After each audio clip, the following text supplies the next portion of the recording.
Thank you for such a warm welcome, Mike. I'll give you a hug too. So. Yeah, we also hugged earlier. So.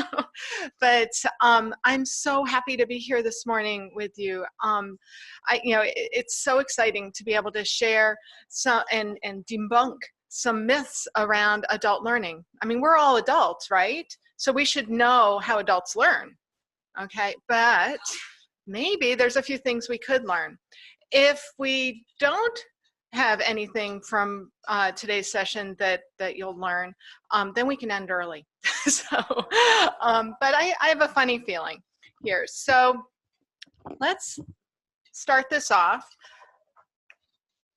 with a quiz, okay? And this is finding out what you do know about adult learning, online learning, and also a little bit about Wisconsin. There's 10 questions around adult learning, online learning, educational technology use, and then there's one bonus question that is in here for Wisconsin trivia. So you've been in Wisconsin now for 3 days. I bet you've learned a few things. So let's do that. So what I'd like you to do is either pull out your phone, tablet, your computer, or pair up with somebody who has a phone, tablet, or computer here in the room. So go ahead, and then from that, I want you to put in your URL, join.quiziz, spelling counts.com. Okay.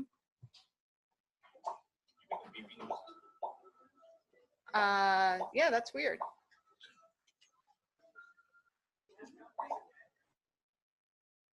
Yeah, I'm making those noises. I do not know why.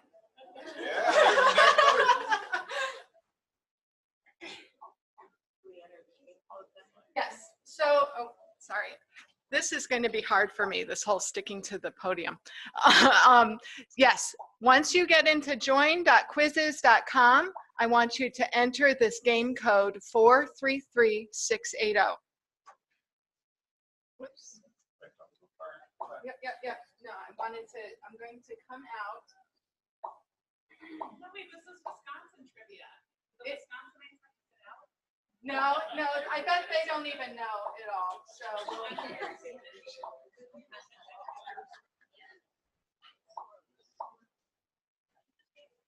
here you go. Here's that game code again, 433680.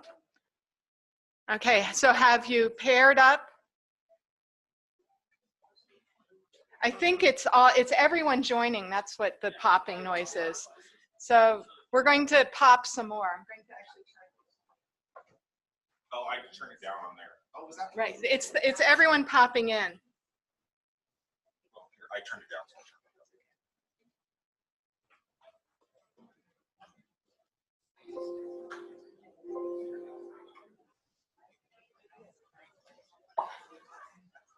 Okay, so has everyone had a chance?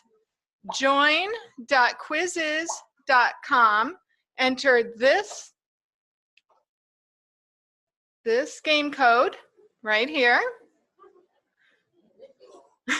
This is everybody now knows what's that. Yeah. So wait till you see the next thing it does. Logitech.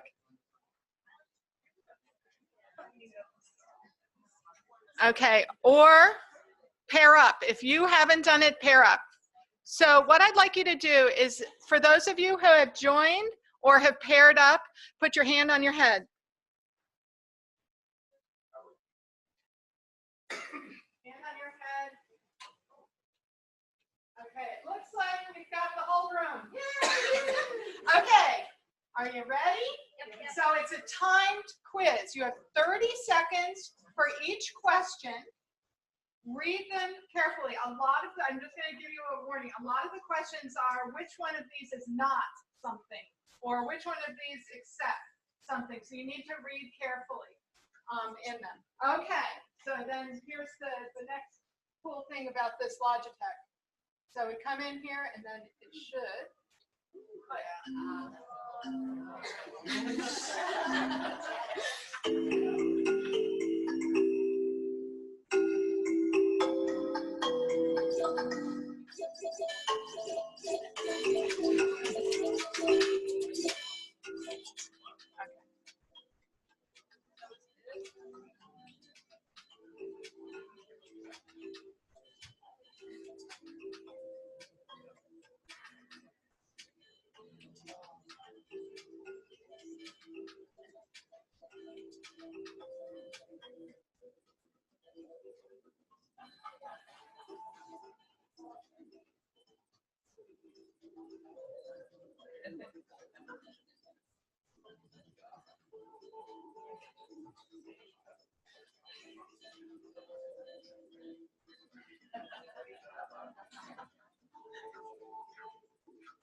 Okay. Looks like we're close.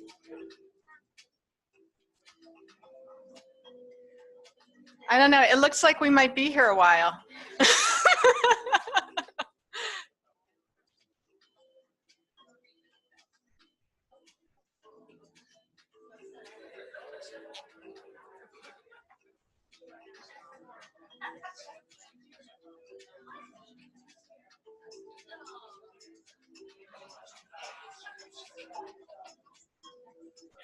So we've got about 30 people in the room still working. You can bring up the accuracy level, you 30 people.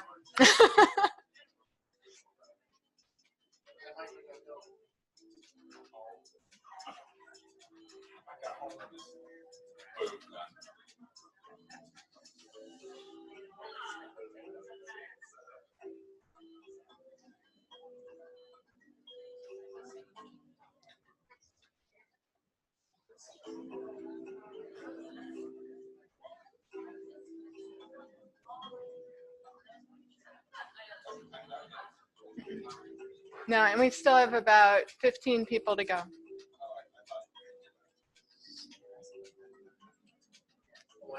It should, there's 30 seconds per. So.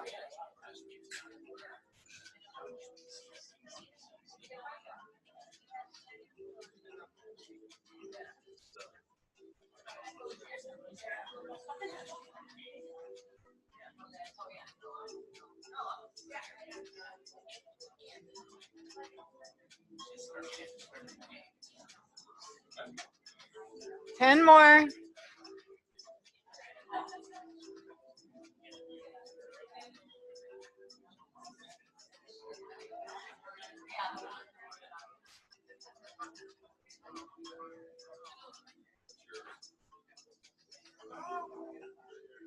Okay, we're winding down.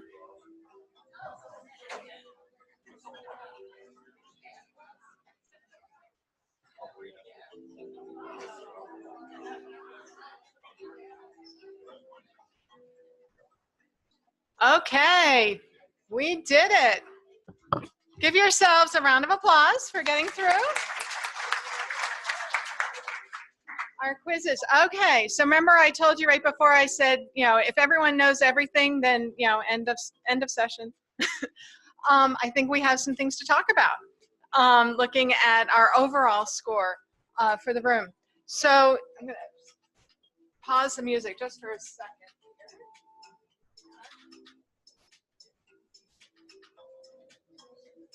There. So one thing I'd like to know is what surprised you? Which one? What's that? I'm sorry, I didn't hear. How much was something that you're like, oh, I didn't know about that? How about anything in particular you went, huh?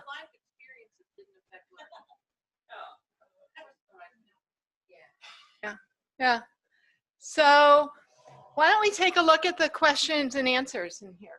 So come in.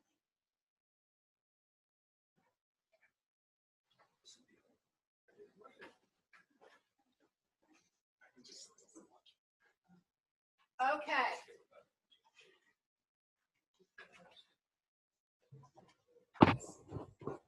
So let's see. Number one, and this is one that every time that I have given this quiz, this is the one that most people are tripped up with. It's around learning styles. And we'll talk a little bit more about why learning styles are not a thing, believe it or not. And then let's see, we've got, this is a problem.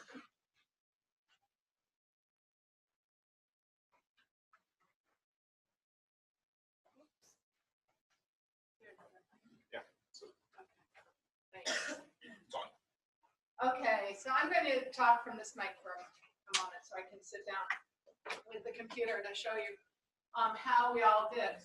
So, and then the optimal, pardon me.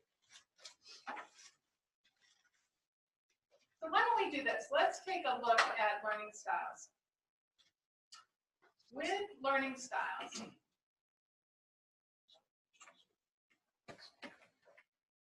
I'm going to come back to these. So I mentioned that this is the one that most folks get incorrect, and it's because it is something that we all grew up believing. It's one of those common knowledge things that, hey, I'm a visual learner, I'm an auditory learner, but the science has not proven that out. Okay, so what we are learners, and we have preferences, but we all learn in multiple ways, and it's really about the content that you are doing that should follow, the form follows function, right? So basically, any of the content that you do, think about what it is that you want someone to remember about the content.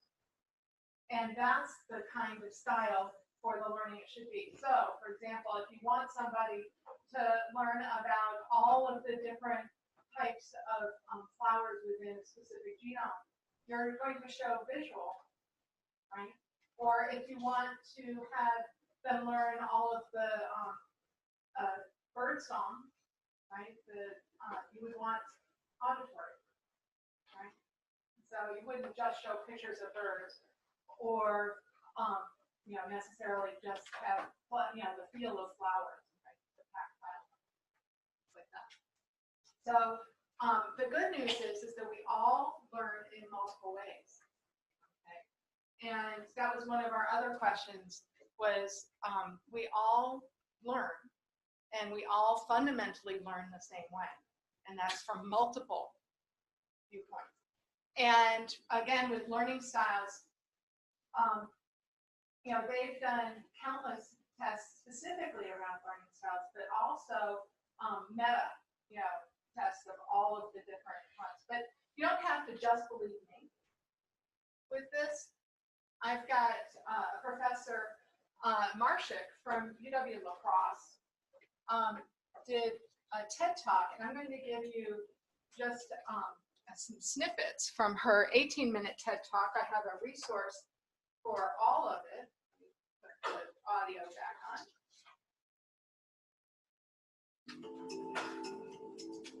And pause the audio from this one.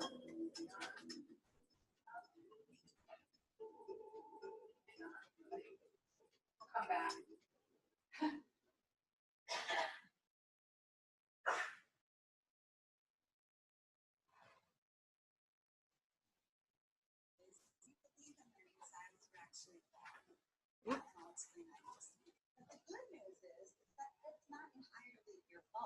This belief in learning styles is incredibly pervasive. It's so common that few people ever think to even question it, right? It sounds so logical. It sounds so real. But when put to the test, we found that learning styles don't exist. And again, there are tons of people that believe this. When we survey, for example, students and teachers, we find that something like 90% of them, or over 90% of people, believe that they have a learning style. And teachers today, many teachers are still told that part of their job, in order to be effective teachers, is to figure out what their students' learning styles are and then to accommodate them for the classroom. There are even a host of companies and organizations out there that support learning styles and who, for a fee, will train you on how to maximize your potential or that of your students, right, by addressing learning styles and learning what yours are. But again, the key is when put to the test, these learning styles don't exist, and it doesn't make a difference. Now, I will say that when we survey people, many people say they have preferences. So if I ask you, how would you like to learn something, or how would you like to study? Many of you might say things like, oh, I prefer to see it, or I prefer to hear it, or I prefer to actually do it. So that's true. But the key is that those preferences don't actually enhance your learning when we test them in experimental conditions. And there are many different ways to test this, but the basic design is this. We bring in a bunch of different people who have supposedly different learning styles. We teach them in a variety of ways, right? And then we see if teaching them in one way somehow was better for them or more effective than others. So for example, let's say I had a list of words that I wanted you to memorize, right? In one group, I might show you that list of words. I would present the list of words to you. Or in another group, similarly, I might actually show you images of those words. In yet another group or another condition, I might just let you listen to those words and hear them. So you wouldn't actually see anything, but you would just hear someone saying dog, hose, coat, etc. Now, if learning styles existed, if it was true, we would expect that visual learners, or so-called visual learners, would be able to recall more words when they saw them, right? So either when they saw the list or when they saw the actual images. And we would expect that so-called auditory learners would be able to recall more words when they heard them, right? But again, the finding is learning is actually the same. The number of words that you recall is exactly the same, regardless of how the material is presented to you.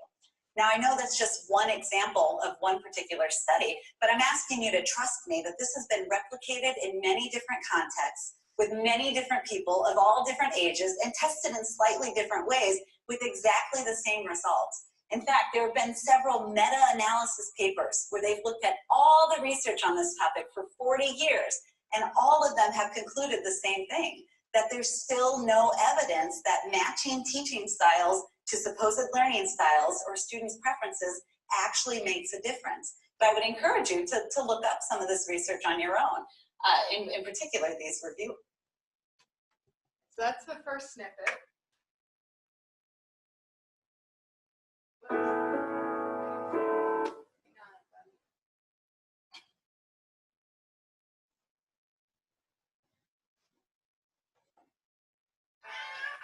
Excuse me? What's I going on? have cats.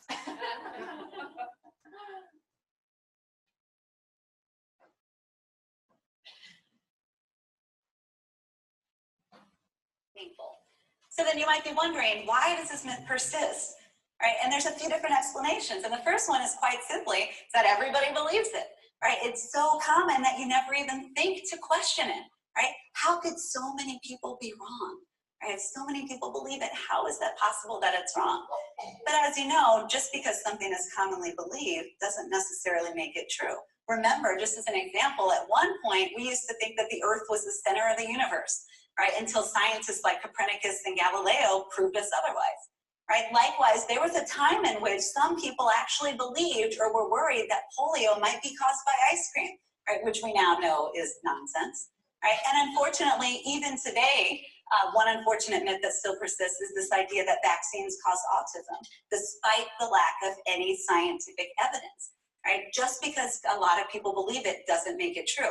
And that might seem really obvious to you, but again, the key idea is that when something's so pervasive, it doesn't even occur to people to challenge it, right? We need to be willing to critically reflect on beliefs, even if they're commonly believed. Another reason why this persists is, quite frankly, the idea of learning styles is sexy, right? It sounds good, it feels good. Right, saying people have different learning styles is another way of acknowledging that people are different and differences are important, right? Especially when it comes to the classroom, right? But me saying that learning styles don't exist, I'm not saying people are the same, right? People do differ in many important ways.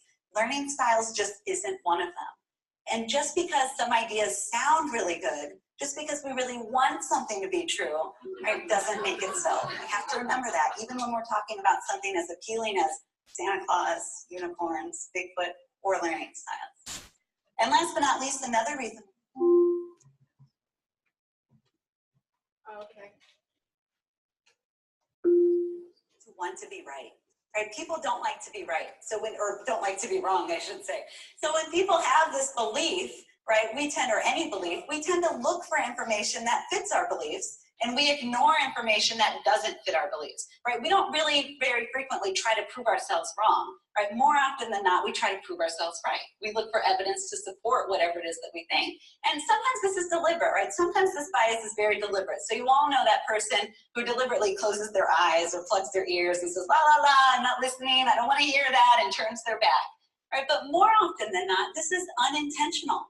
This is subconscious. We don't even realize that we're doing it. So she goes on to say, you know, how many times do we think about a person and then they call us and we, you know, think, wow, that's pretty cool. They, you know, we must have some ESP together about doing it. It's really just we're paying attention. And I invite you to look at the whole presentation. It's 18 minutes long. So one of our other questions was, how long is optimal for videos for adult, you know, for any learner, actually, not just adult learners. So 6 minutes or less. Yeah, so I took this 18-minute video and I chunked it down to less than 6 minutes. Just give you a piece of that. So let's come back to our quiz just to make sure we're going to hear the noises again, but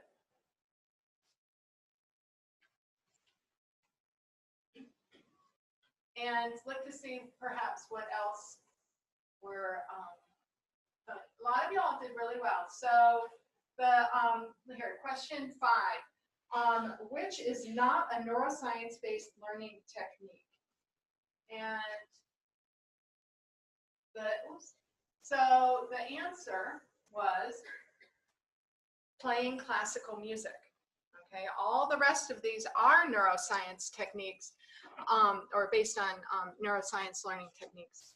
And you know, remember the big craze about play classical music for your baby or your dog? All debunked. But it is good to have those short activities over time, and you know, creating memories with emotion. And this gets back to another piece of adult learning and learning in general, and that's you know, not learning styles, but creating meaning and connecting to you know, making those connections. That's what we do when we're learning, is we're you know, taking in that information and we are connecting it with other pieces of information. Learn, reinforce that. And then that time for reflection and processing information is also very important. So you can't just constantly bombard folks with stuff without having, what we call brain breaks, just moments to do other things, like whether that's movement or a physical break. Those kinds of things are very helpful for learning. And there needs to be purpose to all of it. So let's see, you all did really well here.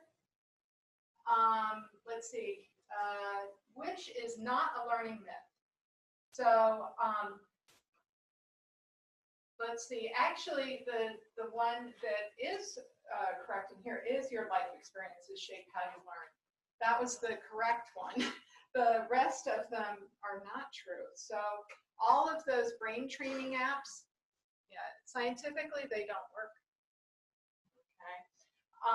And some people are left brain, some people are right brain, is another one that's very pervasive.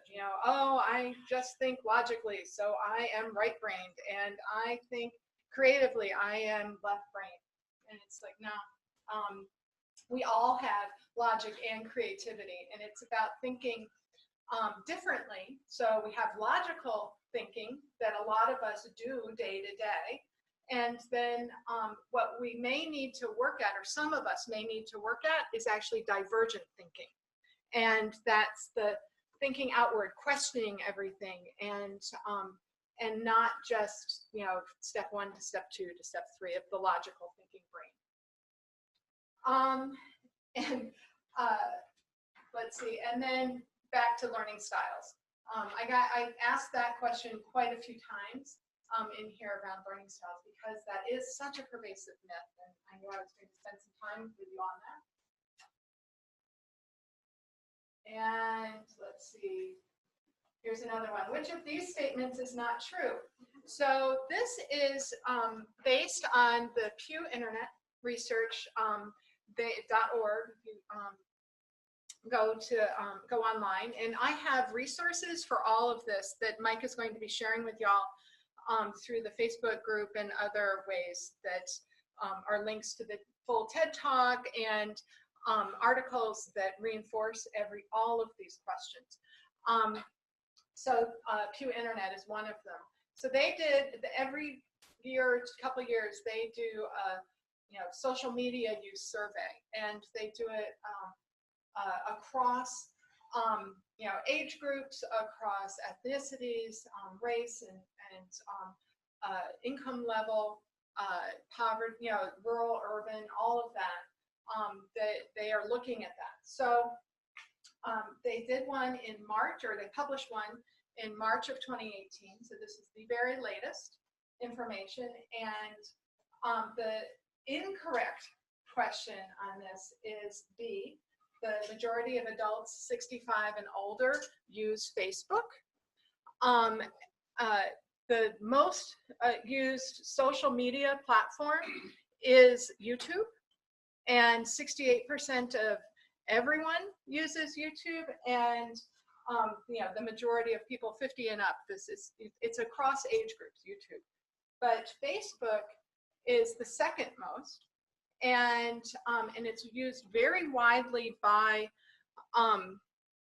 everyone except 65 and older. So at 65 and older, there is a big drop in the percentage of usage with Facebook. And then some of the alternative methods, Pinterest, for gender.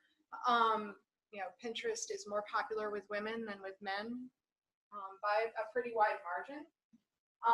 And WhatsApp is actually one of the most widely used social media tools in Latin America, and it translates back to the US Hispanic population.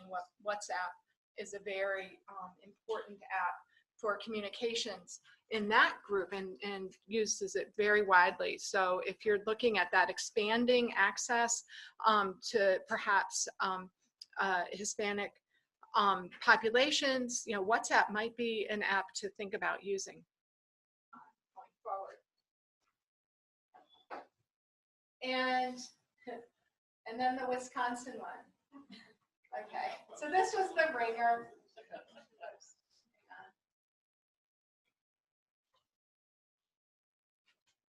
There we go.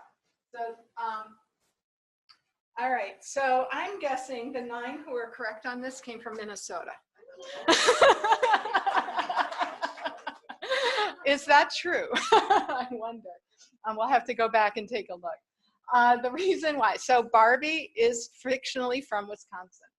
And Wisconsin state symbol, the badger, that it was because of the lead miners, not because of the animal. And Marathon County does indeed grow 10% of the world's supply of ginseng. But it's our neighbor to the west, Minnesota, who invented masking and Scotch tape, Wheaties, cereal, Bisquick, HMOs, the Bundt pan, Aveda beauty products, and Green Giant vegetables. So the 9 who got that one correct probably either saw the Green Giant statue in Minnesota, or perhaps know some of the other pieces. So, all right. So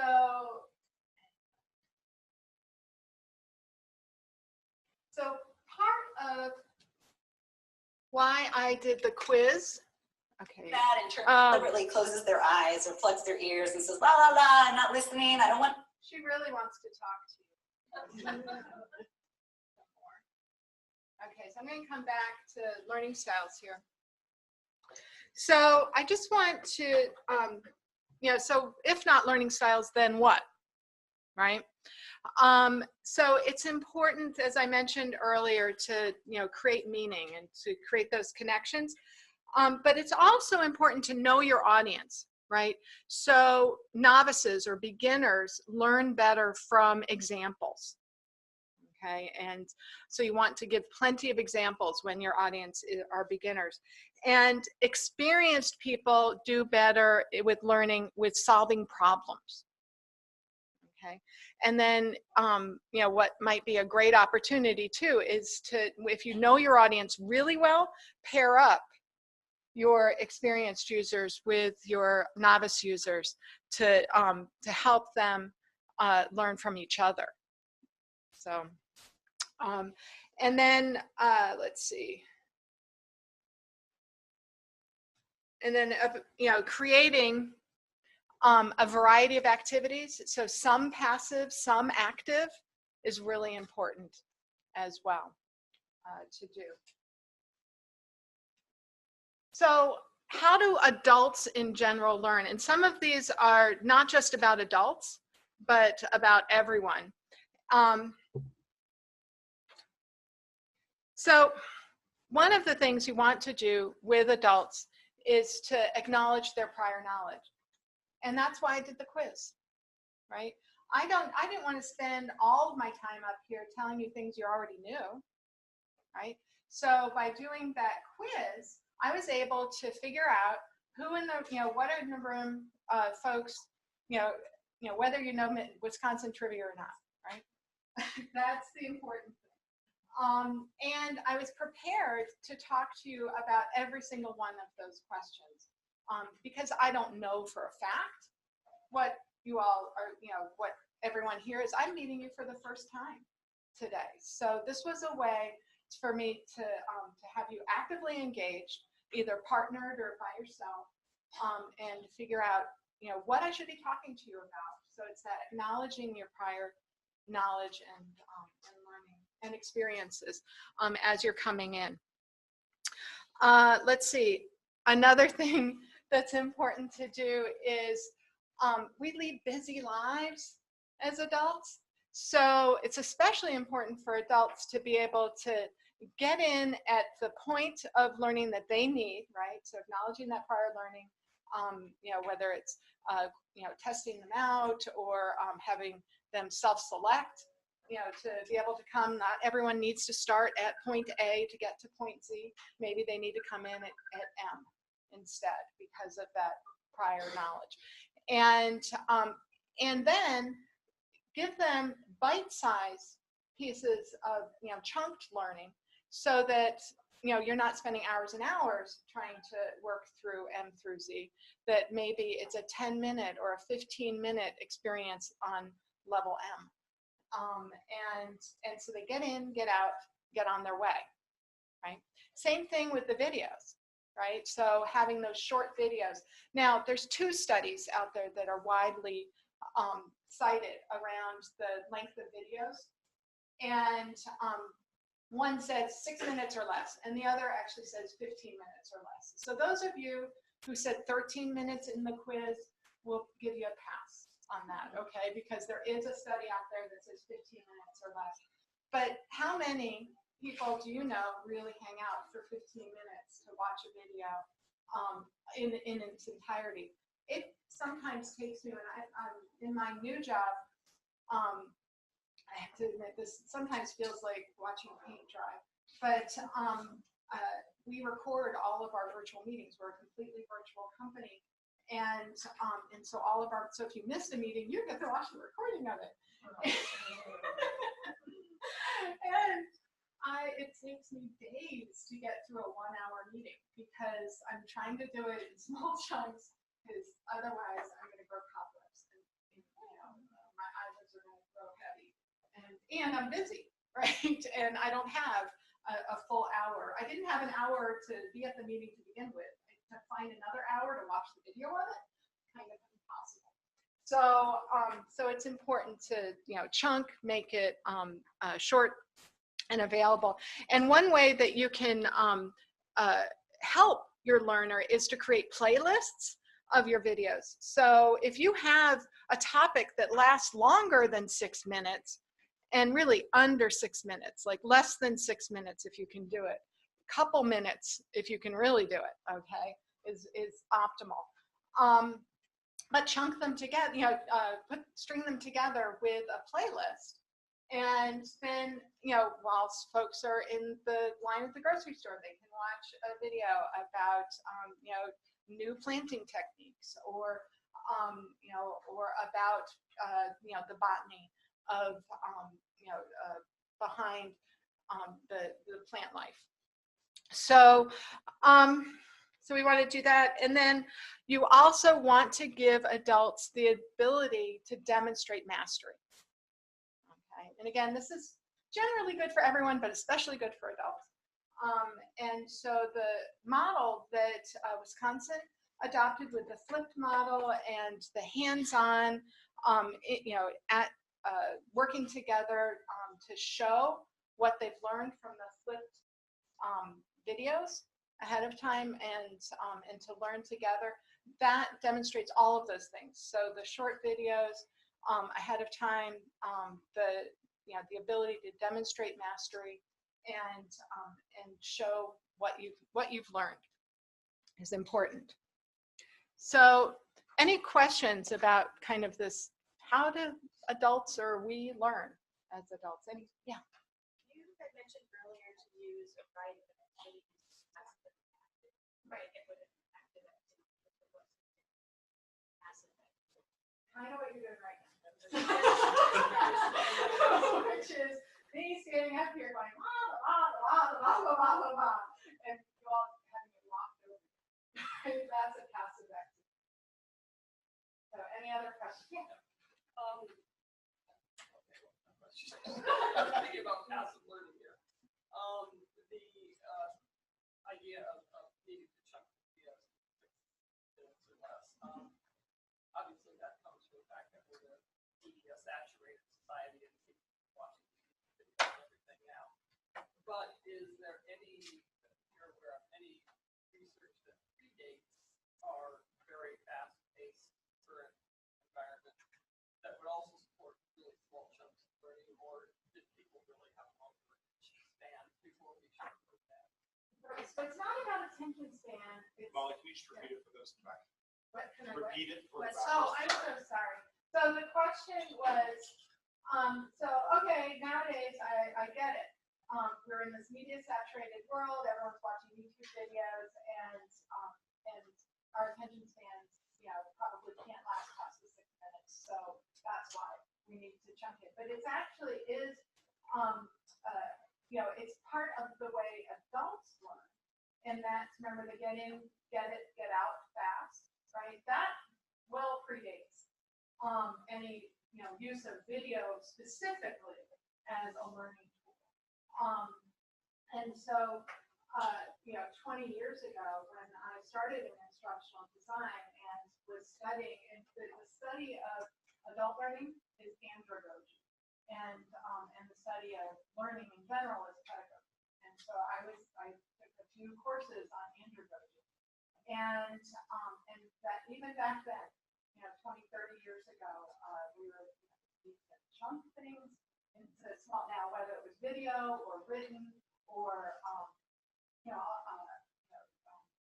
just lessons, right?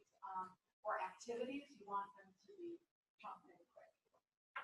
And again, it's part of that adult need for, and part of it too is having adults, it's honoring their lives. So, in the way we live. So it's not about the kids and the YouTube, it's about all of us. And, yeah. So just speaking to the demonstration of proving their mastery. So this would be anything from the old-fashioned quiz to the fun online quiz to, would this be even like handing out samples of plant problems and successfully identifying, are they all? Yeah, so the question is, what are ways that we can show mastery? And you gave some great examples. So the quiz is a way to do that. And quiz it's just a quiz, just like any other. It's an online tool to do this. But also handing out samples and having them explain, what maybe the disease is afflicting. Something that definitely is part of the showing mastery. And remember, the novices learn better by examples, by being given examples, and folks who are more knowledgeable need to have problems to solve. So both, those folks, that would be a problem to solve, right? To show, what is it that you know about this. So, this quizzes software or yeah. app or whatever. Is that expensive? How do you get us out to do a quiz? Is something that's free to do? Sure. So I just had a question about the tool I use, the quizzes. It is free. So the price is right. And it is super simple. And what's really kind of cool about it is other people have made quizzes and you can share them, and you can also search for quizzes that others have done, perhaps around your topic. And you can either use some people are saying, sure, just use my quiz. Others are saying you can use my question, you can pull out the questions. So you can create your own based on your own questions or on others or a combination thereof. So it's kind of a fun tool. It's been around for a few years. There's other tools that are similar. There's one, have you ever heard of Kahoot? Yeah, so Kahoot is another one that's similar. I like this one because of the leaderboard and being able to do it live. You can do it as homework as well. I'm sorry, homework. And have folks do the quiz on their own time by a certain time. So it's kind of a fun tool. Again, to get, but with a large group like this, it's fun to have that leaderboard and kind of live and everyone starting to talk to each other about what they're like. Well, wait, I thought Barbie was in Louisiana. Not from Wisconsin. Yeah, she went to California, got a suntan, right? Malibu.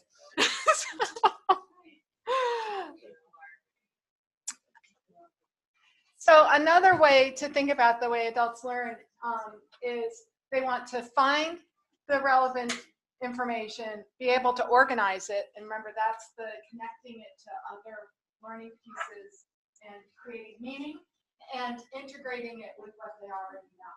And so then they can move forward. So finding, organizing, and integrating are the three keywords there.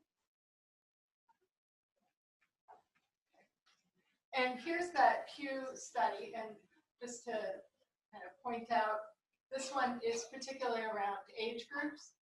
And YouTube, remember I said, so everyone 50 plus is using it, but down in the 18 to 24-year-old range, 94% are using YouTube. So that 18 to 24 and 25 to 29, you know, they are the huge users of everything in comparison.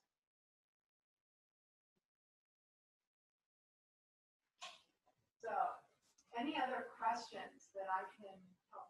Yes. I have a question. I touched on it kind of sort of. What are your opinion on a learning environment for a large passage of this science? Two things: handouts, available, and samples. Asking around samples. Are learning? Are they helpful? Are they distracting? So the question is, with a large group, handouts and samples, are they helpful or distracting? And I'm not sure it's that simple a binary. And it really depends on what your learning objective is, okay, and how much time you have, and you know, so there's, you know, and who your audience is. All of those factors will weigh in. So, for example, I don't have scientific proof for this one, but my guess is that older adults, because they may not have as ready access to you know, smart devices, may want tactile handouts to take home and, you know, to bring back cold punch and move on. Okay. But your younger folks, they want to just be able to have it available to them with live links, you know, moving on. And those are gross generalizations. You're going to find people in either group that like it the other way. Let's see, so that's run a handout piece. I personally have been going away from it. There used to be a day and time where you know, every PowerPoint presentation we would do the PowerPoint handout with a little line next to the itty bitty version. It's like I haven't done those for because you can take notes however you want to take notes, and you know, and to be able to try to read the text on that. Which there's a whole other thing about you know, effective use of PowerPoint-ish, Google Slide-ish things, and not packing too much on them. Let's see, did I answer? Oh, the samples piece. So with the samples, I think that, especially in, you know, the Master Gardener program, I think the samples are, you know how a picture is worth 1,000 words. I think a sample is worth 10,000, right? So having that actual piece that you feel you can lift, you know, you can turn over the leaf. You know, things like that. I think that is still a very important piece. So maybe when you have a large group, it's having enough samples is the key. And getting them, remember, one of the things was to give time to reflect and process. So don't rush people through, you know, working through that, okay, or working through those examples. Give that time for folks to do that. And really make those connections, those personal connections that are going to create meaning and understanding. Just a quick question on handouts again.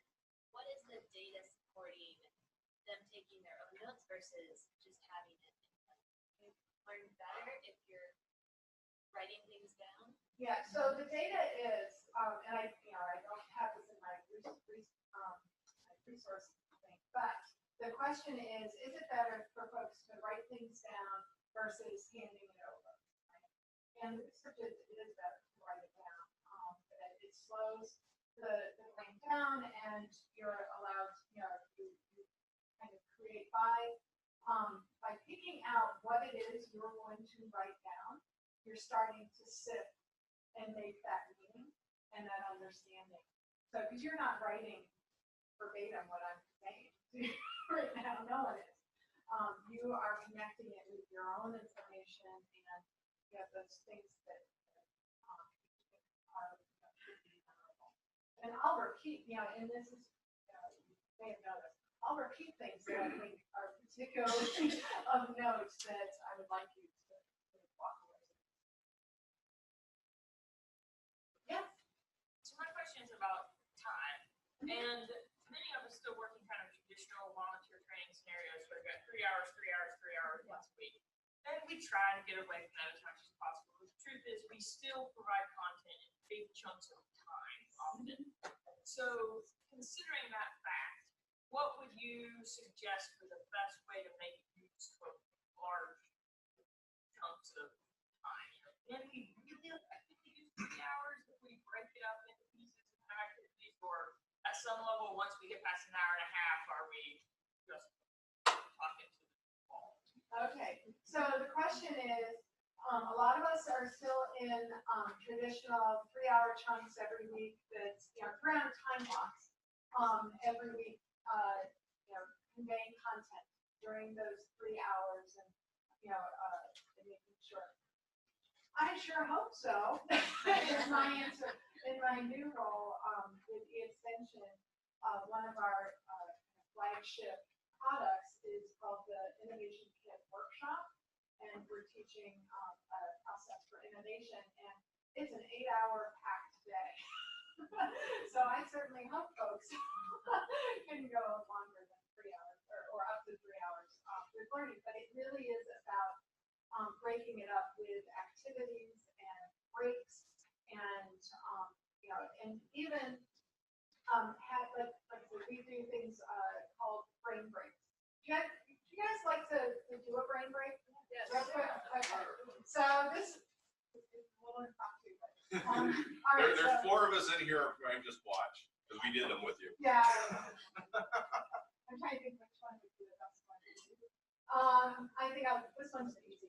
Okay, so what I'd like you to do, we talked earlier about right brain, left brain, and I mentioned convergent, divergent thinking. Okay, so this brain break is to show a little around divergent thinking, and get people ready for thinking divergent.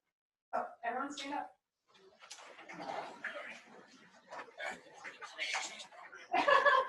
We're not going to throw balls at you this time. Yeah, no balls.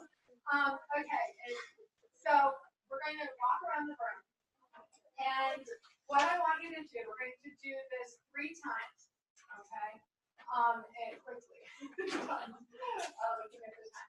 But the first time, you're going to touch an object and say the name out loud. Table, chair, okay? So I'd like you, we're going to do for like 30 seconds or so. Walk around, and whatever you touch, don't touch people. Remember the bubble. But name what you touch.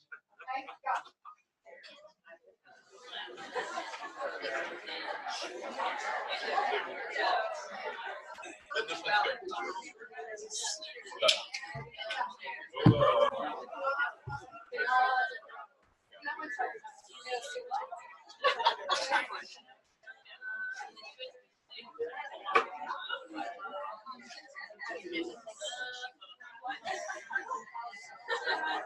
Just one thing? Just anything Anything and everything. Right, anything and everything. Okay, stop.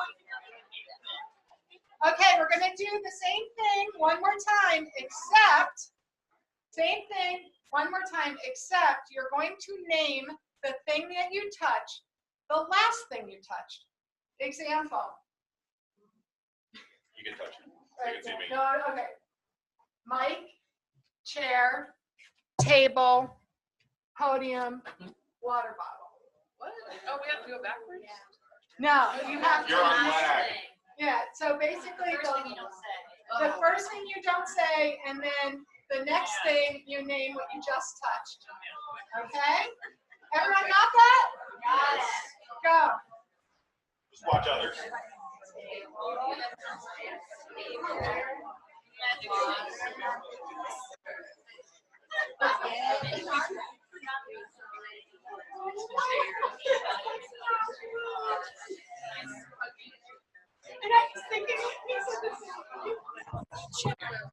Okay,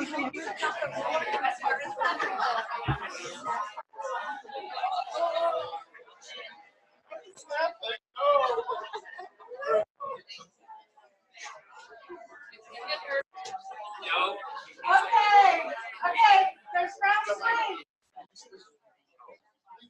Round three is name the thing that you're touching, anything, right, except what you're touching. So, okay, so here's an example. Unicorn, leprechaun, rainbow, okay? So anything that is not, and just think wildly, let your brain go, okay?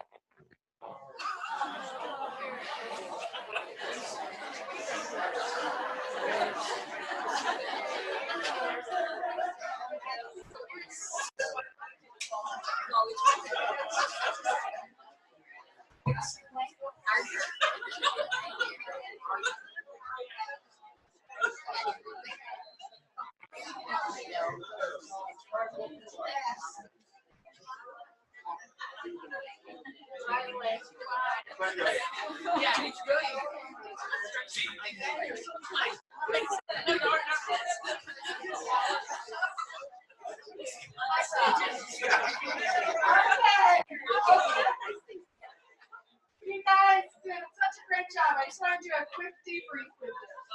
Okay? How was the first round where you named what you touched? That was Probably the best. pretty easy, right? Right? So that's your logical brain. That's your convergent thing. You know what you see and you're touching, you can name that, right? How about the second time?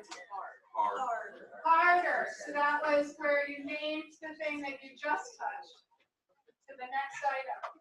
Took you a little longer, maybe had to pause. How about the one where you were naming it anything? I heard fun was the one that I heard the most.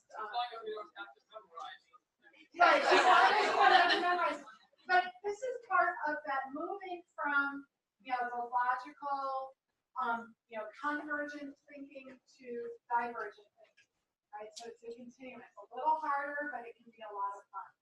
So with that, I went a couple minutes over, so I need to wrap up. But thank you so much for being a part of the Mythbusters.